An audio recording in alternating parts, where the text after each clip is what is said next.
All right, Utah, we are back, and it's time to start up our Year 7 regular season simulation with your Utah Yeti. Going for that three-peat, baby, back to back to back. Now, the last time this happened in the NHL was like back in the 1980s with the New York Islanders. The Tampa Bay Lightning were able to get 3 Stanley Cup Finals appearances in a row, but on their third trip, they lost to the Colorado Avalanche. So we are in some legendary ground right now, ladies and gents. Can we get it done?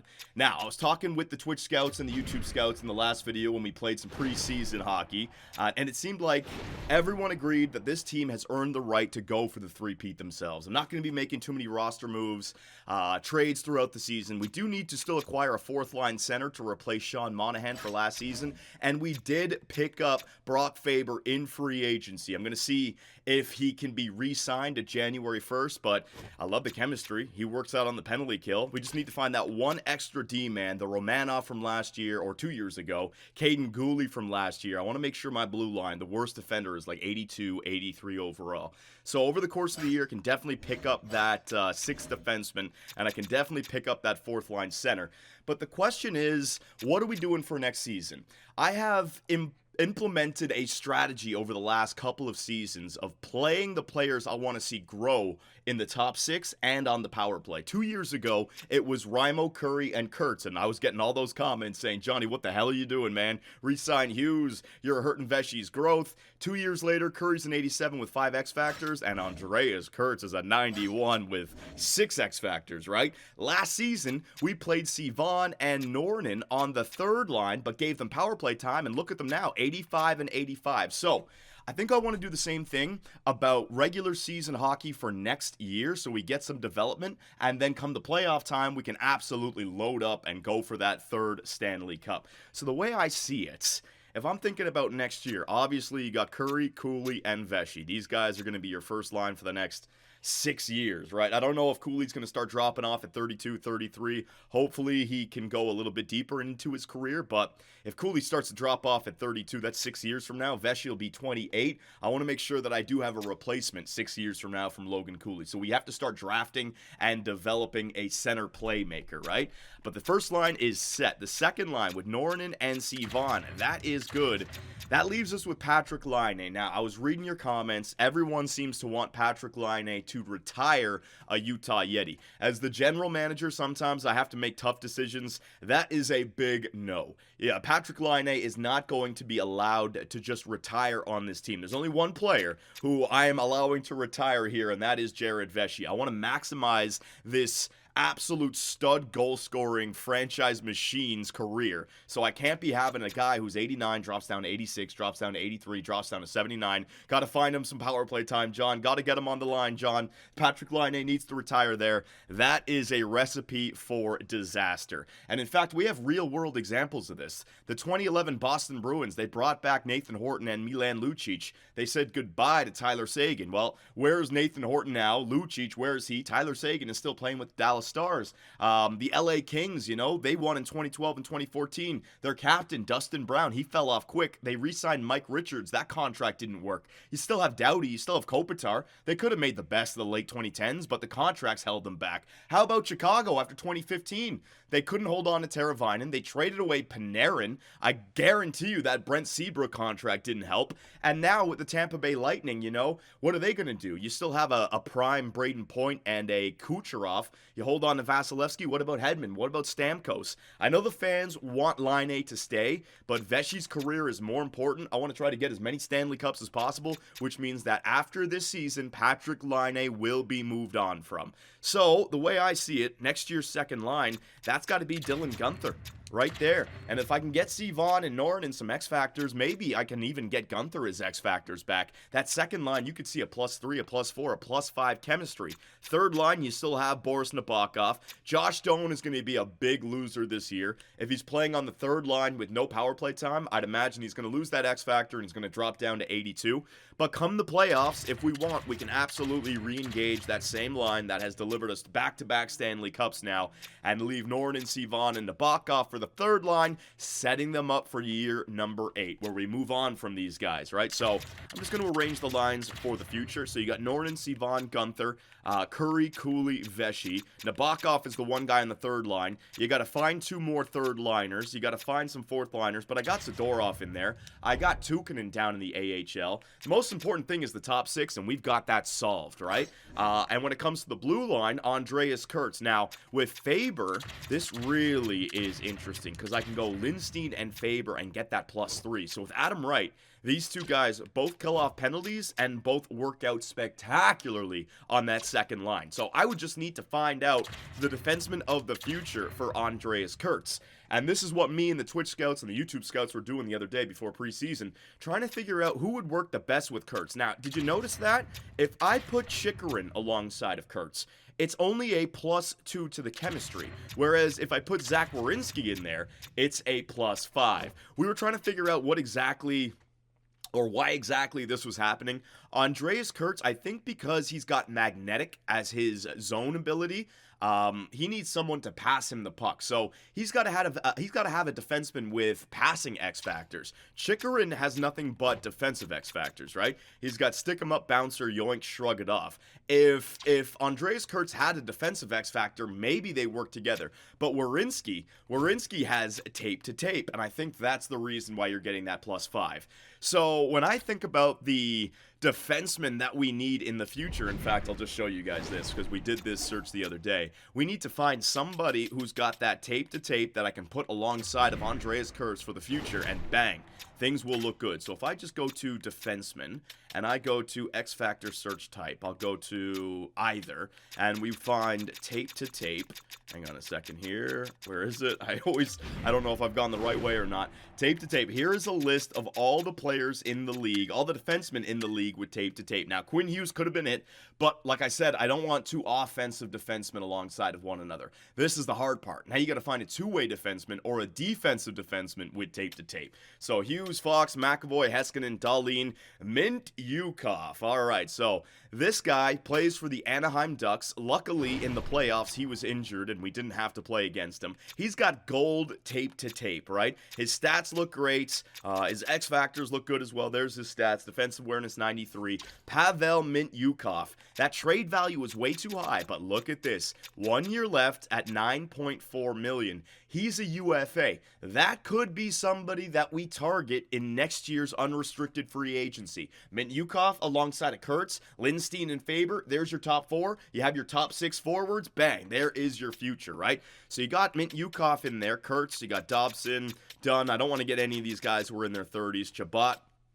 Palika of the Detroit Red Wings, he's another offensive defenseman, so him and Quinn Hughes are playing together. Again, maybe it works, but I'd like to find a 2-way guy. Roenick, and then you got this guy, Hector Gentile, whatever his name is. Now, we have taken a look at this player in the past. He was drafted in the Jared Vesey year, 3rd overall. We took Jared Vesey first. He was actually drafted by the LA Kings, but he's now on the Las Vegas Golden Knights, so I don't know, maybe they traded for him, but if you look at that, those X factors, there's tape to tape. So the 1-2-way defender who can play on the left or the right side with tape to tape, that might be somebody that we want to try to trade for. But 5 years left at 8.5, I do like it because he's making less than Andreas Kurtz, 8.7 for Kurtz, 8.5 for Gentile, but the Las Vegas Golden Knights just traded for him. Will we be able to lock him up? And other than that, yeah, there's nothing else. So other than Gentile and Mintyukov, the options for tape to tape with Andreas Kurtz for the future is not that good. So let me go back to the edit lines. That would essentially be our team for next season, right? So there is your top 6. Doan, Laine, they're going to suffer big time. And then defensively, we move on from Werenski. We move on from Chychrun. We get Gentile or Mintyukov in there. Engage the +5. We got a +3 on the second line. And that is your team for the future. And what we do then is we essentially go back to drafting and developing players and seeing who can crack the lineup, right? Now, back to Patrick Laine. He's 32 years of age. I know what you guys are saying. Johnny, he's scoring all these goals. He got the Hart Trophy. What if he doesn't drop? I could try to keep him on the team and stop him from declining, but the problem is he's at that magical year right now. 32 years of age. I want to show you guys something. One more thing. If we go to view lines and we bring up the Minnesota Wild, our rivals, led by Chase Davison, they had a franchise piece on this team who has now dropped down to medium top 6, or exact top 6. Kirill Kaprizov at 33 years of age. So I'm willing to bet last year at 32, he lost his franchise down to exact elite, and again at 33, he's now dropped down to top 6 elite. So what, next year, medium top 9, or the year after that, medium top 9? When they start to lose their potential, they start to drop off in a very quick way. And 32, 33, that is right around the time that it happens.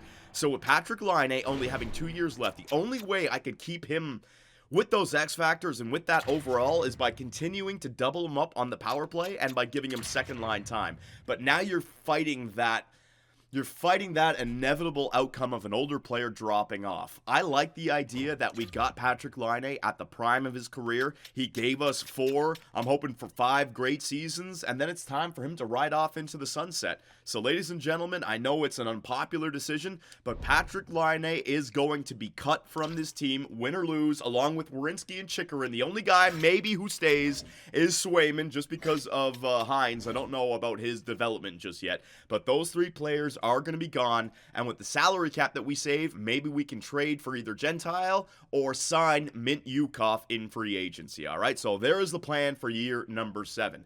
Now, last season, at the beginning, you guys, I got some positive feedback from the storylines and summarizing the league. The only criticism was that it took too long. So let me go around the entire league and show you guys some of the storylines, but I'll wrap it up and we'll do it a lot quicker. First up, we once again have the Anaheim Ducks. This was the team that we faced off against in the Western Conference Final. They are 1 year older, 1 year better. They still have the basically 490 overall players. Lindstrom, I think he was 87 last year. He's now 89. They still have all that incredible depth, but keep your eyes on Mint Yukov. If he doesn't get extended, that could be the next big signing for your Utah Yeti. The Buffalo Sabres. 20 years, no playoffs. And I don't know why. I really don't. They got a good team, man. They have a goaltender, Levy, at 87. Their blue line, Dahlin, Power, Carlo, Kivahar. That's fine. I mean, they got the depth. They got the 92 overall. And the forward core, I mean, maybe they're lacking like that true goal scorer. Benson is what, like a playmaker? Peterka would be a two-way forward, right? Maybe he doesn't shoot. Jack Quinn, maybe, I know he's a sniper. Maybe he doesn't shoot the puck. Tage Thompson. I see depth on this team. I see superstar talent. They got goaltending, but 20 years in a row, no playoffs. Will it continue? Carolina Hurricanes have one of the best forward cores in the NHL. You got Svechnikov, you got Aho, you got Natchez, all right? There's 3. You got Gensel, you got Jarvis, you got Kotkaniemi, there's 6. Roslovic, Hayton, and Drury, there's 9. Your worst player, your 9th worst forward is 82 overall. They got the studs up front. Goaltending, they got Kochetkov, 87. It's just that horrible blue line. And their blue liners are all up in 1 year. Damn it, Carolina, go and trade for a damn defenseman. The Chicago Blackhawks with Connor Bedard. Now, this team was a nightmare for us the first few years, but they haven't made the playoffs now. We haven't had to face them. I don't know why. They still have Connor Bedard on the team. They still got Korchinski, Nazar, Gavin. I mean, 490 overall players. Goaltenders, that might be the problem right there. But you know what? I think they will be back in the playoffs this season. Their young players are getting better. Aginla, Reichel, he's at 28 years of age, actually, but they seem to be growing with those off years, getting the ice time, and yeah, watch out for Chicago. The Columbus Blue Jackets, the home of Mikko Rantanen. He finally found one. But you know what? I'm not even worried about Mikko. I'm worried about this guy. Kent Johnson had an incredible season last year. He's got himself the 6 X Factors. Let me show you guys the points. Yeah, this guy's been growing every single season. 30 goals, 70 assists, 100 points, and he's a legit 93 overall at 27 years of age. Now, I called this out last year. I thought they had a very good team. Oh my God, there's Igor Gonchar. Igor Gonchar, 80 overall. Woo, Igor, he can't skate, but his stats are looking good defensively. Can they break out behind Kent Johnson? They got Jiricek as well in the net. Goaltender, they don't really have a goalie, but look at that top-end talent. Jiricek, Fantilli,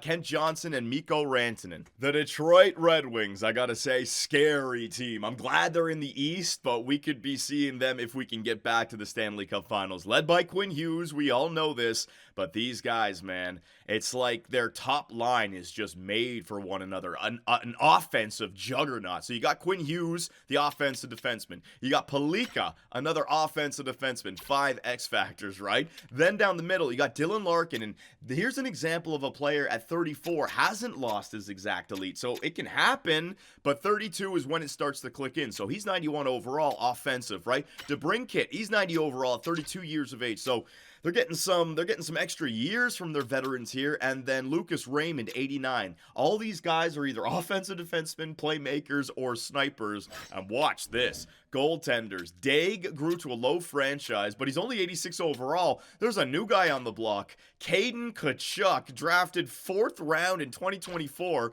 In medium elite, he's growing up to 87. They got an 87 and an 86 with all that offense on the team. Oh, God, Detroit. The Edmonton Oilers are a god-awful franchise. I know I probably just jinxed myself, but I just got to show you guys what they've done. Do you remember last season they went out and they got themselves, where was it? Robertson's brother? Yeah, Jason Robertson's brother, Nick Robertson. He was an 87. Well, he dropped down to an 83, and he's still making $11.5 million per year, making more than Leon Draisaitl. Hell, they did it again. This year, Nick Suzuki was available, and they paid him $15 million. He's making more than McDavid. In back-to-back free agents, they have wasted $26 million a year on Robertson and Suzuki instead of finding depth for McDavid and Draisaitl. So they got some top-end talent, but no depth there. Goaltending, Stuart Skinner, yeah, the Olders. It's not looking good. All right, so I called this last year, the New Jersey Devils. I thought that they would be a stud team. They ended up missing the playoffs. Jack Hughes, I couldn't believe it. Last year, he was the Hart Trophy winner. This year, only 80 points, 38 goals. But playoffs? Yeah, no playoffs. So a first-round exit in his Hart season, and then missing the playoffs next year. Don't know why. Maybe no goaltending, but if you look at this team, man, 94, 90, 90, 86, 86, 86, 85, 85, 83. Saprikin, remember him? Center that can score goals. They got the forward core. Defensively, Nemec, Dursey, Hughes, Jaspers, medium elite. He's growing for those years that they missed the playoffs. I mean, what do they not have? Goaltending? 84 is good enough. I gotta think that the New Jersey Devils just have a crap coach, or it was just an off year. Watch out for them. The Ottawa Senators. Now, this was a team that I was afraid of, but are they regressing? Which is the weirdest thing. First off, Bear Ernie lost his high elite potential. Jared Vesey, Jared Vesey is setting the standard. Bear Ernie can't keep up with it. He's losing potential. I love to see that. They just signed Timmy Stützle to an extension. But let me look at this team. Sawcast, 88. So is he going to lock in? He's not going to get to 90. Hanzus, first overall from 2 years ago, 87. Gordon Lynch, first overall from like 3 or 4 years ago. I think it was 4 years ago. 3 years Ernie, 2 years ago Hanzus, right? They still have Sanderson. They picked up Pierre-Luc Dubois. But when you look at their, I mean, Ernie, Sogcast, Hanzus, Lynch, they just picked up Ponikarovsky in the draft, who is 4th overall, a left-wing playmaker. How are the Ottawa Senators not already tearing it up in the East and making the playoffs? What the hell, Bear Ernie? I wanted a good rivalry. Philadelphia Flyers, a team that's kind of going nowhere, but I remember seeing comments wanting to see the Philadelphia Flyers. We got some Flyer fans in here, so led by this man, Tristan Armsden. If you remember back in year 0, he was drafted 8th overall, and they got a nice little player there. 5 X factors. I'll show you what he's been doing in his career. Basically a 30-and-30 guy, maybe even a 40-and-40 guy, but he's just got no help. No help over here. You got Jamie Drysdale, but it looks like they've got a bunch of players that they had in year number 1, right? If I sort by potential, nothing but medium top 6, and in the system, they picked up this guy, Marcos Galchenyuk, power forward, 7th overall. Maybe he can get up there to play with Tristan, but it's almost like Philadelphia has been on the brink of making the playoffs, or either just missing, because I don't see any draft lottery picks. Tristan Armsden is just drowning over there. Next up, you got the St. Louis Blues. This is an interesting one. First off, our division, it has been changing so often. Early on, it was Colorado and Chicago to worry about. Winnipeg has been a tough team in the playoffs the last 2 years, but now the St. Louis Blues, they might be on their way. Look at this, all right? So they got veterans on their team, led by Robert Thomas, Moritz Seider, and Jordan Kyrou, right? They are either in their late 20s, early 30s. 92, 90, 89 overall. Goaltender, they got the veteran Andre Vasilevsky, still at 90 overall. So you got your veterans, but then when I look at their potential players, this is almost perfect for them. Sigalet is a left side two-way defender, drafted 2nd overall in 2027. He's now 85 overall.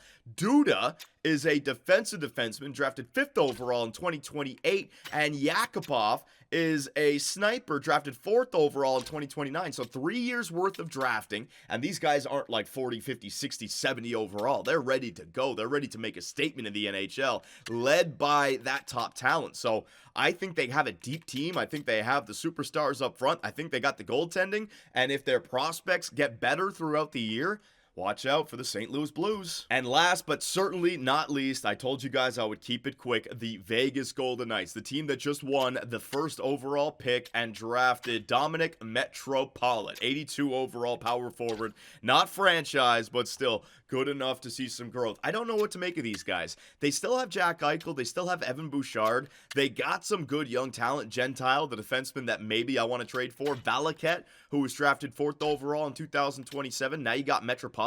So a weird combination of superstar veterans, 92 and 91, with young guys. You know what that actually does for them?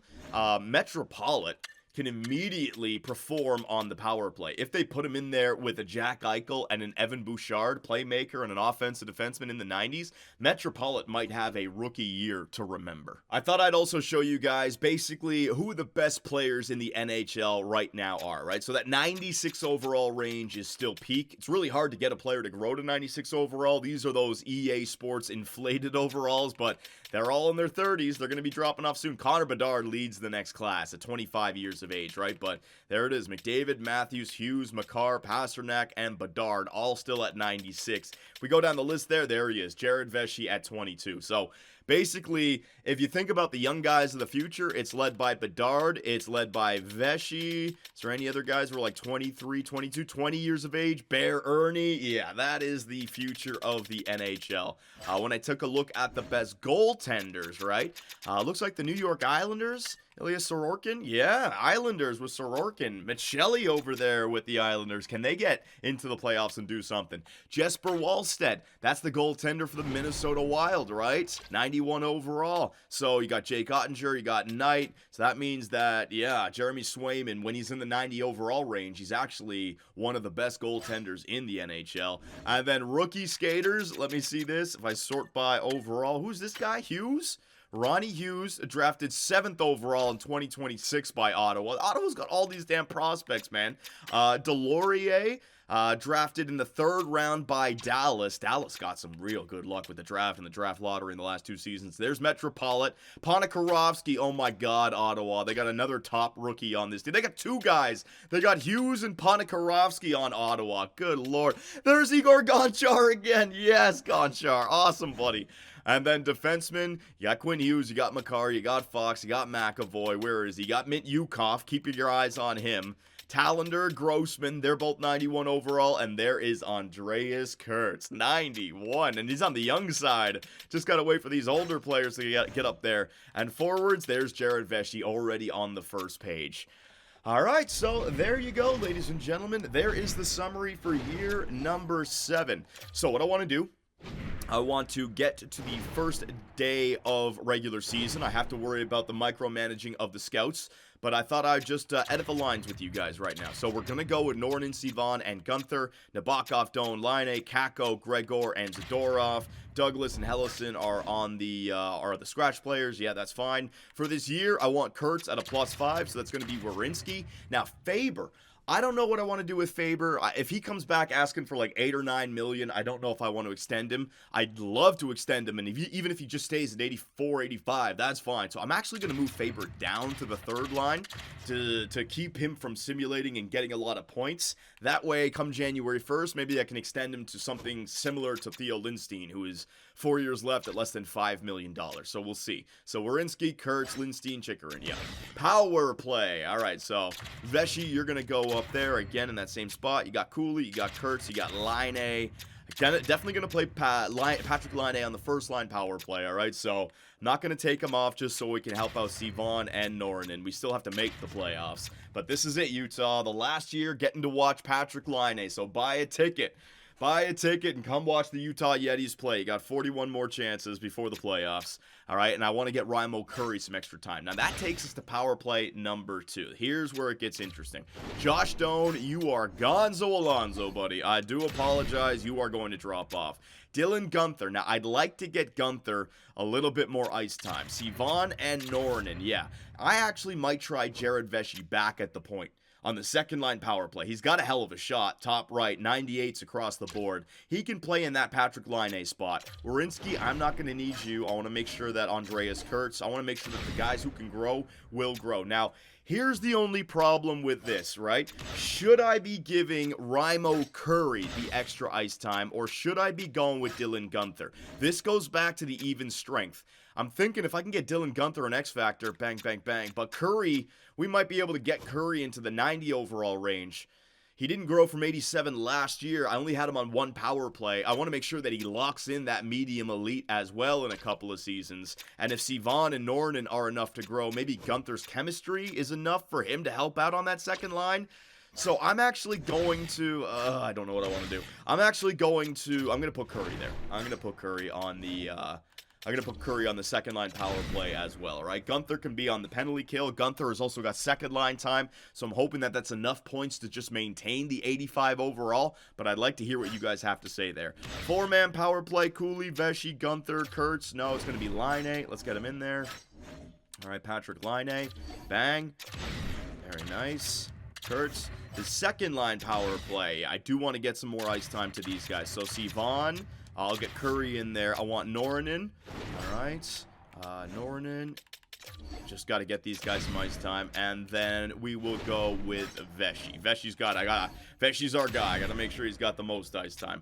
Curry's, you know what, Curry? You don't need to be on the 4-man power play because you're hurting that. If I get Kurtz, will that get a little bit better of chemistry? There you go. It's not 0 anymore. So I got Sivan and Norinen. Those are the 2 guys. This is the game that you play when you're trying to develop players, right? You can't develop everyone. You have to pick and choose. Penalty kill. All right, because Cooley, again, is only on 1 power play line. He's my top penalty killer. And Curry, you got the power play, so we're giving the penalty kill to Guenther, all right? That gives us a +2. Werenski and Chikrin, yeah, that's fine. Cooley, no. I want to take Cooley out of there and probably go Noah Gregor. Yeah, Gregor can be the second line. With Capo Caco, no, I want to make sure that it is Nabokov. Got to give these guys the ice time where they need to play. It's going to be Faber, and it's going to be Lindstein. That'll give me a +3. Beautiful. Look at that penalty kill. +2 on the first, +3 on the second, and then 0 on the third, but I can load up the best players like Kurtz and Kesselring, Vesey and Sivan. Vesey and, you know what, let me go. Sivan doesn't need to be on the penalty kill. Let me go Curry. All right. Curry does have the double power play, and so does Vesey, but the third line penalty kill shouldn't get too much ice time. All right, so Curry and Vesey back there with Kurtz. So a penalty kill looking good. 3-man penalty kill. We're going to go with Logan Cooley on that first line. Yeah, Chikrin and Werenski. Then Gregor on the second line with Lindstein and Faber. That should give me a little bit of a plus, yeah. And then Kurtz and Kesselring with Gregor. No, that's going to be Vesey. We might lose a little bit of chemistry here. Yeah, -2. That's okay. That's okay. All right, there is the 3-man penalty kill. The extra lines, Vesey, Cooley, Chikrin, and Kurtz. It's going to be Werenski and Kurtz. Cooley, Vesey, yeah. Laine and Curry, sure. Want to play the top guys. And then Sivan and Guenther, Sivan and Norinen. All right. Get Norinen some extra playing time in there. Nice. Who was on the second line? Chikrin and Lindstein. Flip those 2 guys. All right, 3-on-3 lines. Vesey, Cooley, Kurtz. Oh, man, the 3-on-3 would be amazing watching those 3 players out there. Faber. Let me get Chikrin out of there. Let me get Faber out of there, sorry, for Werenski. And then I'll switch Werenski and Chikrin on that second line. Bang. Sivan and Guenther. No, Sivan and Norinen. All right. Okay, extra attacker, Vesey and Cooley. We're going to go Vesey and Laine, all right? I'll make sure that Patrick Laine is the extra attacker at the end of the game. If it's not the first line, or if it is the first line out there. If it's not the first line, it'll be Jared Vesey. Shootout, Vesey, you're going to go second, buddy. I can trust you. Laine, Curry, Cooley, you're going to go third. Kurtz can go fourth, sure, and then Curry. All right, so there is your team, ladies and gentlemen. Swayman and Coronin. Yes, we are going to play Hines down there in the AHL. I got Hellison. I got Douglas, who can be used as injury players. My AHL, I'm actually going to sign some players for the AHL just for the first line or the forward core. Forward core is looking a little bit weak, but I don't know who of these guys are going to grow, but I got to get a good team for Donovan Hines, my pet project who has been locked in for 8 years now, right? So, I will use some power of video editing. We will take it up to the 1st of October. Actually, no, 1st of October is the scouting. I will take it up to the first day of the regular season. Opening night, and that will be up against the Columbus Blue Jackets in Columbus. Let's go. Okay, so I took it through preseason, 6-1 in 7 preseason games, so that's a good thing to see. Take it in, Utah. All right, we are going for the three-peat back-to-back. It's been an incredible run here. We're about to start year number 7, but the team is going to look completely different next season, so enjoy it while you got it. In fact, opening day, we are going to jump in up against the Columbus Blue Jackets. And let's have some fun with this, all right? So the Columbus Blue Jackets with Kent Johnson, 93 overall. They got Mikko Rantanen on that team as well, right? I was expecting the Columbus Blue Jackets to break out, be a good team, actually make the playoffs and go deep. So how is the playoff simulation going to look against these guys? The only differences from us is we got Sivan and Nornan now at the second line position, 5v5, right? We still got Swayman in the net. We actually have Cornyn as our backup, which is not what we had the last 2 seasons, right? We had Hines as our backup, so are we going to actually have the chance of winning the President's Trophy this year with having a legitimate backup goaltender? The offense, I'm hoping that Patrick Laine can still be a 50-goal. Oh, yeah, here we go. Goal by Nornan, goal by Lindstein, power play goal by Salt Lake City's own Jared Vesey. And it looks like year number 7 is starting off the right way. Dylan Guenther gets one as well. It's a long penalty kill. They kill it off. All right. Yes, Raimo Curry. Look at this team, Utah. Look at the team that we have put together. The Columbus Blue Jackets are no doubt a good simulating team. They got the 90 overall players, but we can stroll in there opening night on the road and take the first game of the regular season 6-0. It's a beautiful team. It really is. 3 points for Vesey, 3 points for Cooley, Guenther, Kurtz with a 2-point night. Oh, can't wait to see what the season totals are going to be for these guys. All right, so we're pretty much on autopilot. I have to do more scouting on the 1st of November, so let's just take it one game at a time. We're out there in the Metro. Columbus, then Philadelphia, and we got the New Jersey Devils. New Jersey as well. That's going to be a good team. So, game against Philadelphia, 6-1 win. Sorry, Tristan Armstead. I know you got nobody. Man, New Jersey 0-2, and it's early, but I really think that the New Jersey Devils are going to be a good team. They're 0-3 to start the year. My God. The Seattle Kraken, the Dark Horses from last season with all those centers, they beat us 2-1. The Buffalo Sabres, above 500. Can they make the playoffs for the first time in like 20 years? Not with performances like that. The 7-3 loss. The Tampa Bay Lightning, 1-5. Oh my God, yeah. The early 2020s are gone now. They were on top of the world a decade ago. 2020, 2021, even 2022. It's now 2030, and the Tampa Bay Lightning have fallen off. Washington with Ty Law. Who's the other guy? Ty Law and Gavin McKenna? I think so. They got their playmaker and sniper combo. Boris Nabokov's been injured with an injured stomach. You know what? I actually forgot to show you guys this. I noticed something in my line change that I made an issue with. I got Tukkanen back in there instead of Zadorov, right? So the 4th line has got a +1, and I brought up Rempe and Douglas and Hellison. So all of my other guys are down there. Gregor, you can move up, all right? And we will put in Rempe. Sure, he can be the tough guy. It's not going to be too long, that injury, so it's not the end of the world. All right, so there you go. Gregor's in there. He can move up to the third line. 12-1 victory. A 12-1 victory for your Utah Yeti. My goodness. The Nashville Predators, team in our division, 2-0 victory. Les Montreal Canadiens, a rematch from last year's Stanley Cup final. Let's see what we got here. That's a 3-2 shootout victory. Yeah, it was the Rangers the first time around, Montreal the second time around. I'm getting confused. How many in a row is that? 1, 2, 3, 4, 5. 5 in a row. It's the first. Do I want to mess with a good thing? Yeah, we got to do our micro scouting. I have to think about the next stage. Yeah, power of video editing, ladies and gentlemen. All right, so got the boring stuff done. Sent the scout back out. Not going to have to do that again till January 1st, so good news. We're not going to have any of the potential uncovered just yet, but here are the prospects that are coming into the NHL by the end of year number 7. You got Blake Marchment. You got Brent Kang. What a name, baby. Brent Kang. So 2 defensemen, 2 defensive defensemen. If one of those guys got tape to tape, maybe those are one of your choices to put alongside of Kurtz, right? Although I don't think we're getting a top draft pick this year. Vishnevsky, Andrei Vishnevsky, power forward. You got Slychuk, power forward.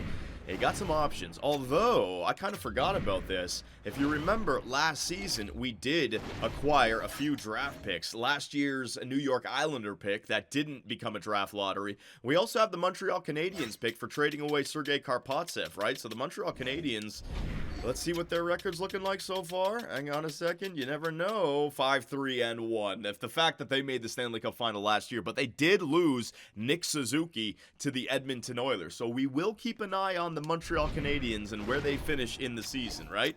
Now, I didn't want to stop the simulation for the micro scouting, but it's always a good thing to do. But we're on a little bit of a winning streak. Now, last season, we were able to tie the all-time record at 17. Excuse me. We were able to tie the all-time record at 17. What are we at right now? 1, 2, 3, 4, 5. It's early. It's early still. Last time we faced the Washington Capitals, we beat them. What was that? Beat them 12-1. Can we do it again? Woo, the Utah Yeti looking good. Boris Nabokov is... The friggin' Washington Capitals gave up 23 goals over 2 games, although we gave up 8 as well. What happened in that one? I don't even want to take a look at the... No, not looking at any of the stats just yet. Not doing it. Jared Vesey stats. Look at it. I didn't look at it. I didn't look at it. Gregor, you're going to go back in there. Rempe, you're out of there for Nabokov. Very good. Nabokov is back. That might have hurt our penalty killing lines. Hang on. Nabokov is there with Gregor. Curry's there with Tukkanen. Right. I forgot to tell you guys. I also put Tukkanen on the penalty kill because he's a center and he likes the penalty kill and he's a two-way forward. So I need some growth out of Tukkanen. We need this guy to end up becoming the next Noah Gregor. Just get to the 80 overall range, lock in the medium top 6, and then year to year, we can definitely get this guy. The chemistry works for us. So that's 6 in a row. 6 in a row for your Utah Yeti, baby. The St. Louis Blues. Now, I thought that they might be a good team. Those veterans, they got Vasilevsky in the net. 3-4-2, though, to start the year. Not good. Divisional opponent. Let's see what we got. That's Froats. In the AHL, he has been injured with a mild concussion. I will replace him. Dylan Gunther had a lingering injury. He's fully healed. All right, there's another win. How many was that now? I lost track when all those messages came up. 1, 2, 3, 4, 5, 6, 7. 7 in a row. We are a great team, man. Minnesota, Chase Davison. They made the playoffs last year, but Kirill Kaprizov lost his franchise potential.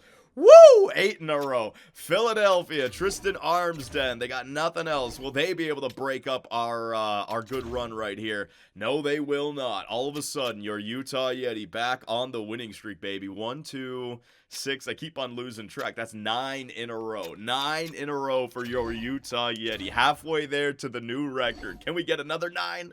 Can we get another 9? Tucson, Harvey Pinard, replaced player. Yes, I did sign some free agents just to help out with the AHL, but I don't even want to look at anything right now, all right? We're on a run. 12-1-0 to start the year. My God. It's a great time to be a Utah Yeti fan. Now, the Winnipeg Jets, good team. They've had good regular seasons and tough playoff matchups, and there you go. The 9-game winning streak comes to an end. All right, I want to take a look at some of these stats now. With a 9-game winning streak, our stats should be looking good. Are you kidding me? Are you kidding me? To hell with the team stats. The player stats are more impressive. Jared Vesey has got 15 goals goals in 14 games played, a shooting percentage of 20%, a plus 11, 26 points in 14. Oh my God. Cooley doing great. Dylan Gunther, that's what I need if we want to grow Dylan Gunther for next season. So Norton's got 14 points. Dylan Gunther's got 14 with no power play points. Dear God, the second line's killing it. Rymo Curry, 13 and 14, a plus 12. C. Vaughn, 12. Everyone's point per game. Laine's got 6 goals. Everyone is point per game, essentially. That's insane. And goaltenders, Jeremy Swayman with a 933 save percentage. My God. Maybe Cornyn is helping out the simulation instead of Hines. And then down here in Tucson, hang on a second. Goaltenders, Hines, an 890. Oh, no, Hines. Oh, no, Hines. I tried to get them playing better. They're 5-3-1. That's all right. I just don't want Hines to lose his high elite potential.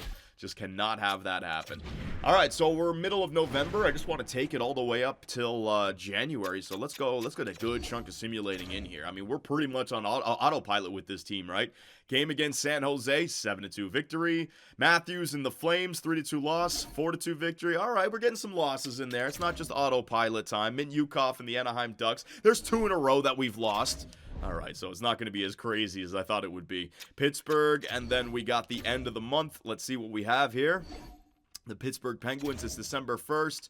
Pittsburgh, that's a 4-1 victory. So 16-4-1 through the first 2 months of the season, October and November. We got 1 more month to go. Really, I mean, what else am I looking at here, right? So the Montreal Canadiens, top of their division. So our first rounder from Montreal doesn't seem like it's going to be much. Vesey has already got a 20-goal season on 21 games played. We have 33 points tied with the Edmonton Oilers? No way! The Oilers are a good team. I crapped on them. Oh, that's not going to be good karma. That is not going to be good karma. How in the hell is this working out? Is Suzuki just bringing it? That's why. That's why. Okay, you know what? That actually was a good signing. They just said to hell with it. We got McDavid. We got Draisaitl still. Are they still franchised? He's lost his franchise, Draisaitl. McDavid has still got franchise. By getting Suzuki, they're just loading up that first line. No depth whatsoever. Blue line. Yeah, not much of a blue line either, but the power play is just stellar. Yeah, that's... Jesus. It's got to be a +5. And Skinner with a 938 save percentage. So Stuart Skinner's getting it done. Yeah, I thought they were going to be horrible. They spent their money on the right player this year. Suzuki goes to Edmonton, and look what he starts doing. The Tucson, our AHL affiliate, 9-8-1. Yeah, not much I can do. My friggin' AHL team is in absolute shambles right now. We brought up all of the young players that could make it. We traded away any players that we didn't want to hold on to, and the defensemen are just lingering there in the mid-70s. So it is what it is. Isaiah Angelitis, I'm sorry, buddy. When was the last time this guy was in the playoffs? Poor guy. All right, so the Islanders and the Devils. Islanders, not a great record there. I thought they'd be better with Sorokin. Michelli, man, they lost again in overtime. New Jersey, same thing. I don't know why New Jersey doesn't simulate well. That's crazy. Kurtz had a lingering injury. Good job.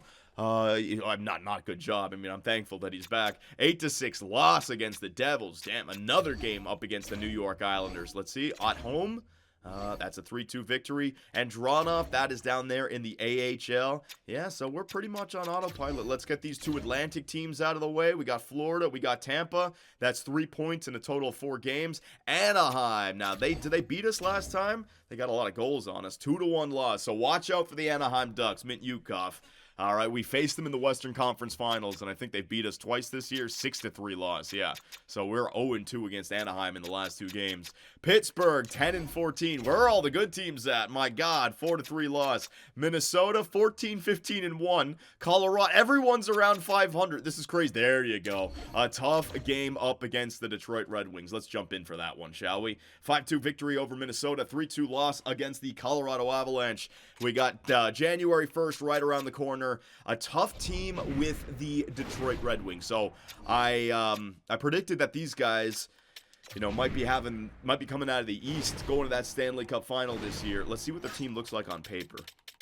the Detroit Red Wings, right? So Raymond, Larkin, and DeBrincat +5. Casper, Johnny Gaudreau, he's still contributing to a little bit of an X factor. Bottom 6, those stats. He's got himself 27 points in 30 games played, so he's getting it done. They got depth on this team. The forward core is looking nice. It's old, but it's looking nice. You got Quinn Hughes and Palika. They're both offensive defensemen, but, I mean, they both have passing. Palika has a thunderclap. They might be at +5.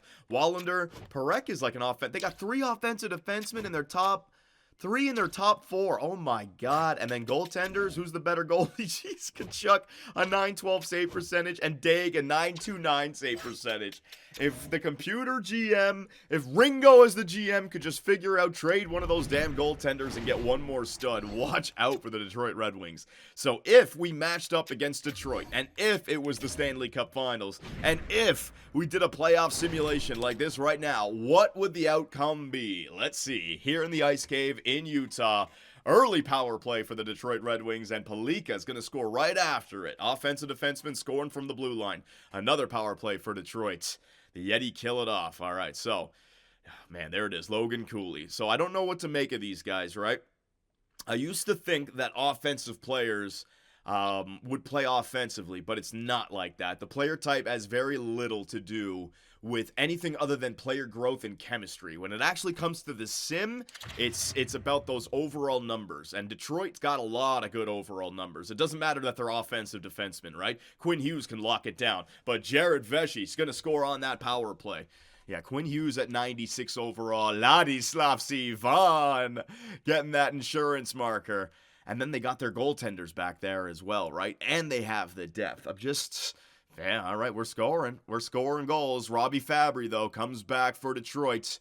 All right, so a 2-goal advantage going into the third. I got to think that they can explode at any time with the chemistry, with the high overalls. Yeah, Zach Parekh. So their freaking blue line is scoring goals for them here. Oh, my goodness. Only a 1-goal game here in the third period late. Are we going to get a tying goal, or the Utah Yetis with Swaywall going to be able to hold on? Come on now, boys. Flex that playoff muscle. Flex that playoff muscle. There you go. If we can get 4 by the end of regulation with Swaywall back there, good things can happen. Vesey a 3-point night. Cooley a 3-point night. Faber showed up as well. Nice job. And Swayman with a 912 save percentage. So at the beginning of the year, we toasted Columbus in the opening game of the season. And then here, December 19th, we beat Detroit. All right, so no reason why we can't do it again, ladies and gentlemen. So let's just get all the way up until January 1st. We can summarize the league, and we can call it there. Colorado, that's an overtime loss, 21-7-4. We're still first in the NHL. Yeah, I don't know where the good teams are. The Predators are a good team. The Stars are a good team. Golden Knights, yeah, with the first overall pick. The Flames are a good team. Hurricanes and Rangers, Panthers, Canadians, Bruins. Oh my God, the Senators again. The Senators, oh my God, Ottawa. What the hell are the Ottawa Senators doing? They're regressing. They're regressing with the best prospect pool in the NHL. Makes no sense. Carolina. Let's see. They got no good coaching over there, I guess. 4-2 loss against Carolina. The St. Louis Blues, tough team in our division. We saw their roster. That's a 7-1 victory. Chase Davison, 18-18. Oh no, Davison, not gonna make the playoffs again. Bury them. Bury them. And the Anaheim Ducks, team that has beaten us twice now in the last 2 games. Let's see. Game up against the Ducks. That's a 6-5 victory. But they got 5 goals. My God. So halfway through the season, essentially at January 1st, your Utah Yeti have a record of 24-8-4, 52 points, which is tied with the Florida Panthers for the best in the NHL. So that elusive President's Trophy, right? I don't even know. Oh my God. Jared Vesey has 32 goals in 36 games played. What? Move over, Austin Matthews. I mean, I used to think a 30-goal season was a flex. Yeah, I got 32 and 36. Jeez, man, this guy's unreal. Let me save this. Let me lock this sucker in. Create new file. That's way too good. I can't have a blackout or something ruining this. No, no, no, no. All right, so game saved. Here we are. So let's take a look at some of these team stats, player stats, all that good stuff, and we'll see how our team matches up. So I'm just going to go entire league because I know our points are going to be there. Goals for per game, we are the best goal-scoring team in the NHL. Goals against per game, 2.8. We are in the top page. We are, what is that, 7th? The 7th best team for goals against. So we can improve on that. The Detroit Red Wings, better than us. So we are allowing a lot of goals. Power play percentage, what do we got?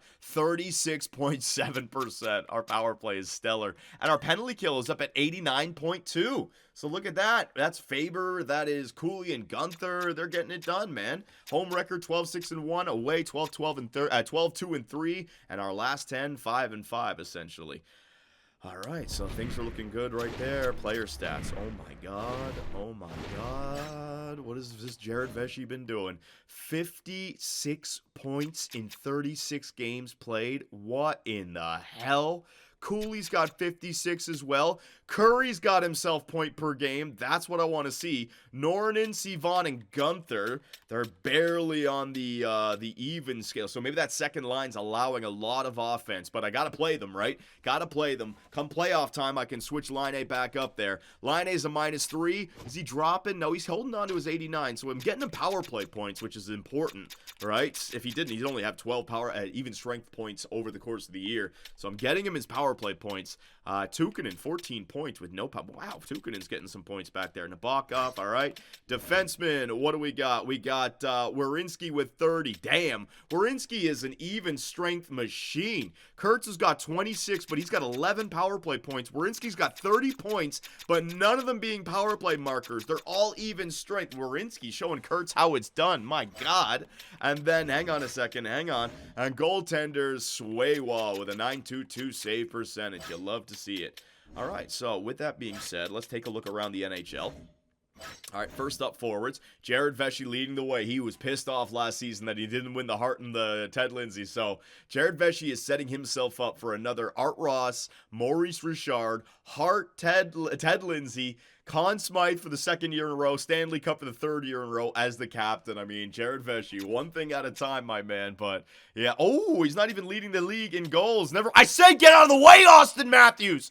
No! 35 goals in 35 games played? Okay, I should have respected. Maybe he's the real Captain America. It's Americans everywhere here. Quinn Hughes leading the league in points with 39 for defensemen. Kurtz is nowhere at the top. Goals, what do we got? Dobson, all right. Goaltenders, most wins on the season. Colton Ellis over there with Winnipeg. Winnipeg just keeps on finding a way to get these goaltenders to play well. Best save percentage, Stallars in 12 games played. He's got an 8.45. That's pretty good. Wall at 13 games played. Sway Wall, though, there it is. 9.22 in 30 games played. That's really good. And it's the rookie skaters. Metropolitan, I'm going to say, yeah, Dominic Metropolitan, the first overall pick going to Vegas. He gets the chance to play with all those guys. Yeah, Gonchar, buddy, Gonchar. Is he going to grow this year? 24. Maybe if he has a good season, he'll actually grow. That's crazy.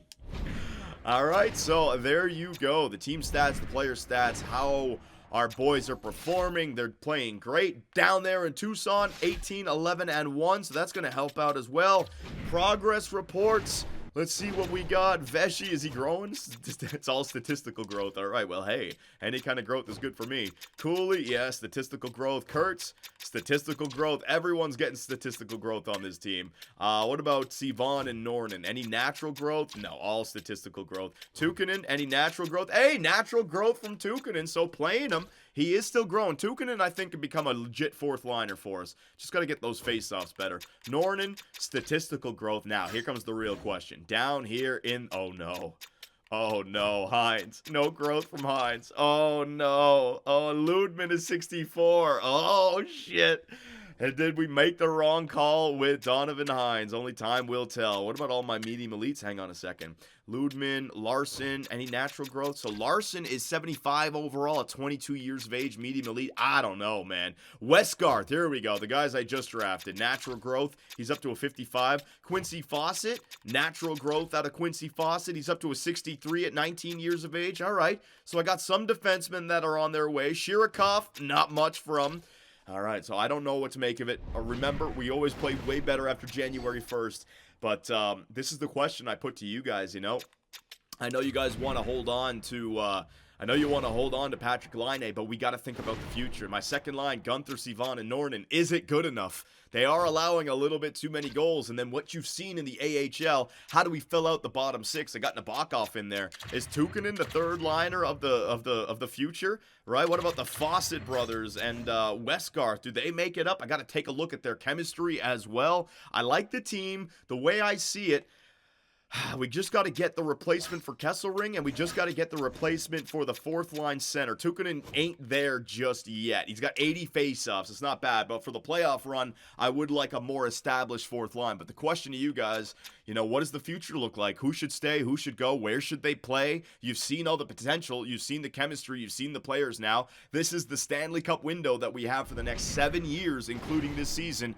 What do we do? Let me know what you guys think. Make sure you're subscribed and turn on all notifications. We're going to be streaming January 1st to the end in the next video. And then on Sunday, we got the Year 7 playoffs going for the three-peat. I mean, we are a playoff-bound team, right?